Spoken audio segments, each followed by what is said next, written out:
Kita bisa ngambil bagian ibadah ini pilihan dari Allah. Dipilih apa? Disaring oleh Allah. Memang orang-orang istimewa. Dari sekian orang muslim, Allah pilih orang beriman. Orang muslim banyak, KTP Islam di mana-mana. Oh, dari kecil Ustaz akun Islam ini KTP aku. Tapi salat subuh tidak pernah muncul. Itu orang beriman yang salat subuh, yang bisa istiqomah. Maka beda orang muslim dengan orang mukmin salat subuhnya.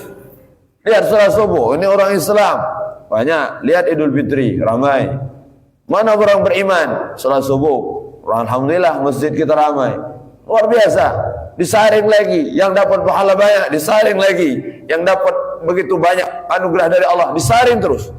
Mudah-mudahan kita termasuk orang-orang pilihan dari sekian orang yang dipilih. Amin ya rabbal alamin. Maka ini pilihan, nikmat dari Allah. Maka jangan pernah bosan untuk jadi orang baik. Jangan pernah lelah untuk berjuang dalam kebaikan. Jangan pernah. Karena perjuangan kita sampai akhir, sampai wafat husnul khatimah. Jangan rasa, akulah 10 tahun Ustaz di masjid ini, akulah 20 tahun masjid ini. Jadi sekarang pensiun dulu Ustaz. Ada pensiun pula masjid ini. Dulu aku nih pengurus, aku yang paling rajin nih. Sekarang aku dah lagi pengurus, sudah aku di rumah belah salatnya.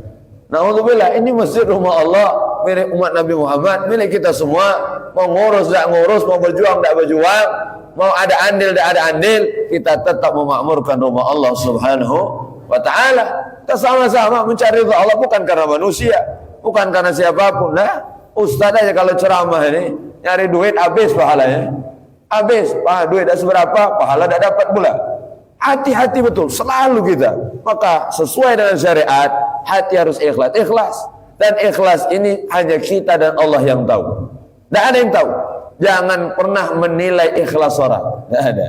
Tidak bisa. Siapapun kita. Ustaz, tidak ikhlas bapak itu Ustaz. Masya Allah. Kenapa? Sedekah minta sebut namanya. Belum tentu.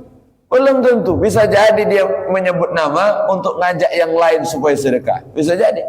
Maka kalau ada orang sedekah disebut namanya, tidak masalah. Zaman Nabi SAW menyebut sedekah orang. Ada Tolha, sahabat Nabi Tolha, itu sedekah kebun beserta sumber air di dalamnya. Sedekah disebut oleh Nabi. Sayyidina Utsman bin Affan, sedekah unta 300, Masya Allah, disebut oleh Nabi. Sedekah sumur disebut oleh Nabi besar Muhammad. Abu Nihda, semua disebut oleh Nabi. Sedekah kebun. Apa kata ikhlas?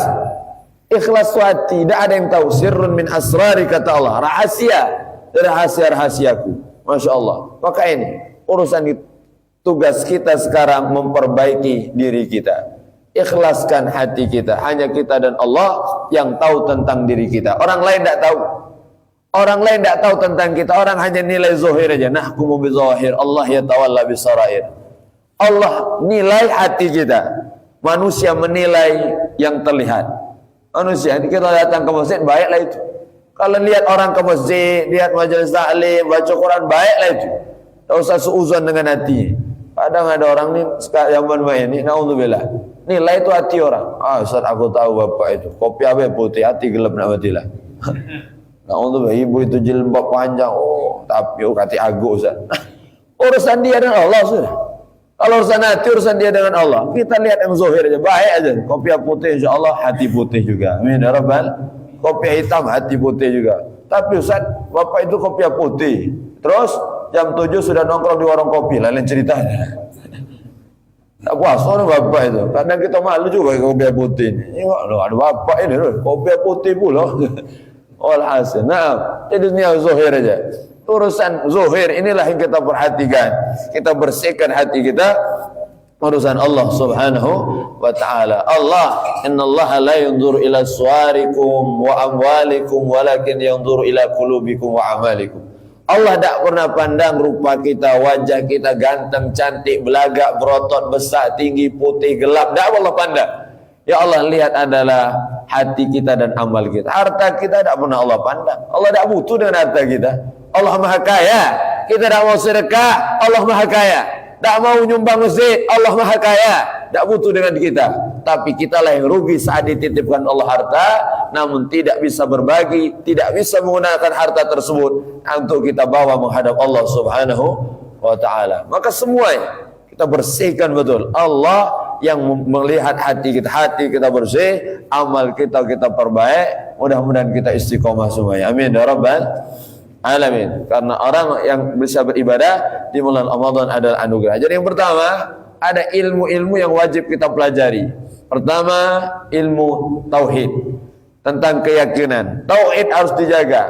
Masya Allah. Tentang keimanan, jaga betul, jangan sampai tergelincir. Yang kedua, ilmu fikih, tentang bagaimana tata cara ibadah yang baik dan benar. Ilmu fikih kita pelajari, kita dalami. Bagaimana sholat yang benar, bagaimana puasa yang sesuai, Masya Allah, bagaimana semua zakat yang sesuai aturan dipelajari semua. Ilmu fikih. Yang ketiga, ada ilmu tazkiyatun nafas, ilmu tentang kebersihan hati. Ini juga penting. Setelah ibadah mantap, sholat hebat, puasa luar biasa, sedekah di mana-mana, jangan lupa bersihkan hatinya. Bersihkan hati. Jangan sampai ada sombong, merasa hebat dengan ibadah. Ijabul mar' bi nafsi, ada ujub dengan diri sendiri. Oh, kalau bukan karena aku tak jadi. Kalau bukan karena perjuanganku tidak selesai. Kalau bukan karena usahaku ini tidak bisa sukses. Na'udzubillah.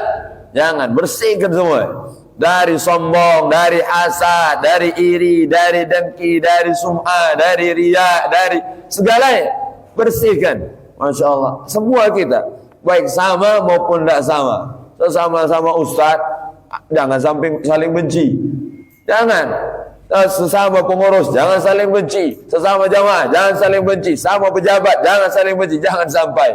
Ini kebencian yang bisa melunturkan, menghapuskan kebaikan kita. Na'udzubillah min al-hasad yakulul hasanat kama ta'kulun narul hatab. Bisa menghapuskan ibadah, membakar ibadah kita seperti api membakar kayu bakar kering.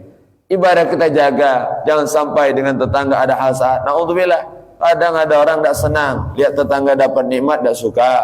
Masya Allah. Tetangga beli panci baru, pening balik 3 hari. Na'udzubillah. Wahaya ini, hati-hati, jangan diremehkan. Ini penyakit hati. Kita ini kalau bisa, ada orang dapat nikmat, kita ikut bahagia. Alhamdulillah. Itu kawan beli TV baru, alhamdulillah. Kawan beli mobil baru, alhamdulillah. Alhamdulillah Ustaz, kawan kami beli, tetangga kami beli mobil baru, alhamdulillah. Jadi kami pacak ngawas jadilah. Alhamdulillah. Kalau nak naik, jangan jauh tangga, Ustaz pelit ngomong itu. Ngawas jadilah, kita ikut bahagia dengan dia. Nikmat, saat kita bisa bahagia dengan nikmat orang, maka kita layak mendapatkan nikmat yang sama. Layak kita dapat nikmat yang sama. Kenapa? Ada bahagia dengan nikmat yang diberikan oleh orang. Bisa masih ada sifat hasad, masih ada, datangi dia. Kalau masih ada, setelah kita berusaha senang, masih ternyata masih ada tidak senang dan sebagainya, datangi, kasih hadiah. Itu cara membersihkan penyakit hati. Datangi orang-orang yang kita benci, datang, bawa hadiah, bawa nasi kotak, bawa bingkisan, bawa rice cooker baru, ini hadiah deh. Mobil lah dapat, ini kasih hadiah. Bersih hati kita.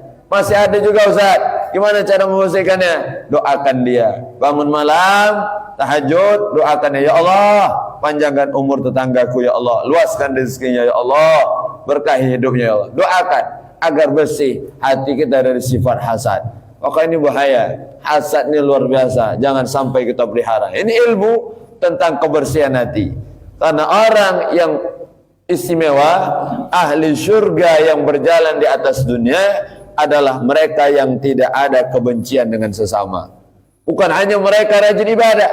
Sama Nabi panggil, akan datang sebentar lagi orang yang menjadi penghuni surga. Penghuni surga, iya. Lihat orang biasa saja. Ternyata apa amalannya? Setiap sebelum tidur, dia selalu memaafkan semua orang yang pernah berbuat salah. Dan dia korbankan kehormatannya untuk orang-orang yang pernah menyakiti dia. Tidak ada kebencian dengan siapapun. Masya Allah. Jadi pandang orang itu baik semuanya, bersumber dari hatinya. Jadi hati ini adalah sumber segalanya. Kalau hati baik, maka semuanya akan baik. Alhamdulillah. Maka tarku dzunub raqa qalbu. Orang yang meninggalkan dosa, maka akan lembut hatinya. Masya Allah. Orang kalau sedikit dosanya, lembut hati, mudah nangis, mudah tersentuh, mudah dinasihati. Itu hati lembut. Orang banyak, kalau semakin banyak dosa, nuktatun sauda, ada titik hitam di hati. Makin banyak, makin gelap. Makin gelap dia, sehingga hatinya sulit untuk menerima kebaikan. Na'udzubillah. Ditegur kawan nak marah, dinasihati, oh mencak-mencak. Na'udzubillah. Dengar ceramah, oh ayo Ustaz tu jangan ngatai aku bagi tadi. Padahal tidak ada yang menghina, tidak ada personal tu, tidak ada, umum semua. Masya Allah. Tapi karena hati, ada orang ceramah tidak suka, baca Quran dunyam, Masya Allah, sholat lama, oh, pening balaknya, Masya Allah. Tapi kadang heran, minta maaf, kalau ada biduan nyanyi, duduk paling depan. Ini masalah. Aduh ya, kemarin yang marah-marah, duduk depan, oh ini dia, hobinya dia. Masya Allah, nak cerita lagi tuh, keluar pula 50.000 dia. Masya Allah, alhamdulillah. Maka ayo sama-sama, Ramadan ini membersihkan dari dosa kita. Semakin bersih dosa kita, semakin lembut hati kita. Lembut, Masya Allah, luar biasa.